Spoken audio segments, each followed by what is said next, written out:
ay pagka ganito nga mga idol ang panahon, ay ito na ang pinakamagandang gawin. Lagyan ng vegetable oil ang kawali. Yan. At sa lamig na rin ang panahon, ang bagay na bagay din ay ang discarding ito. Ilagay natin ang luya. Yan. Binasag na yan mga idol, basag na. Hindi na kailangan gayatin para madaling tanggalin. Yan. Ilagay na rin ang bawang. Ilagay na rin natin ang sibuyas.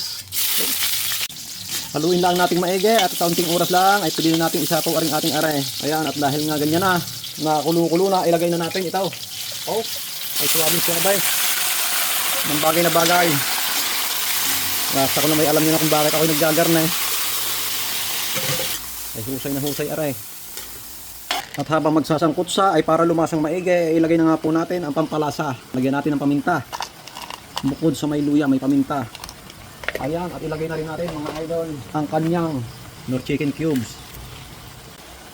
Sa ganitong paraan ng pagsasangkot sa mga idol ay sinisigurado ko sa inyo na talaga ang nilulutuin ay napakalasa.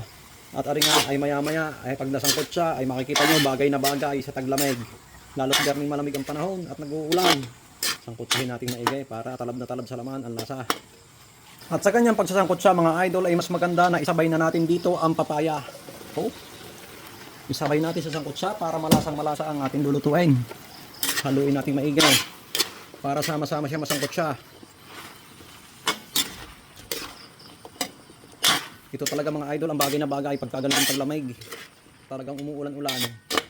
Ganyan habang inaang-ang ay ilagay na natin ng kaunting pampaalat. Ang gamit diyan mga idol ay patis. Yan, patis ang gamit natin. Pwede rin naman ang asin. Haluin natin maigi habang ang ibon ay naguhunihan at ating patalabin ang lasa. At pag talagang gusto niyo mas malasa pa, habang pinasasangkot sa ay isabay natin ang siling almoranas dahon po yan mga idol. Pagka nga garne ay siya, haluin natin maigi para tuluyan ang masangkot sa yan. Maya maya ari dalim-dalay. Ang mga ganitong luto ay talagang bagay na bagay kapag ganitong nag-uulan-ulan. Ika nga ay kaunting sangkot sa. Hindi natin pwedeng-tipidin at yan ay baka maalangan.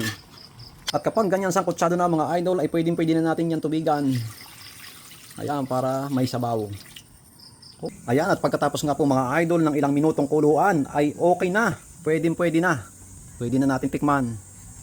Tikman na nga po natin. Yan mga idol, luto na ang ating masarap na tinola dito sa probinsya. Nandito na natin pare. Pare, asan pare natin? Ha? Ano kayo motor na dala na?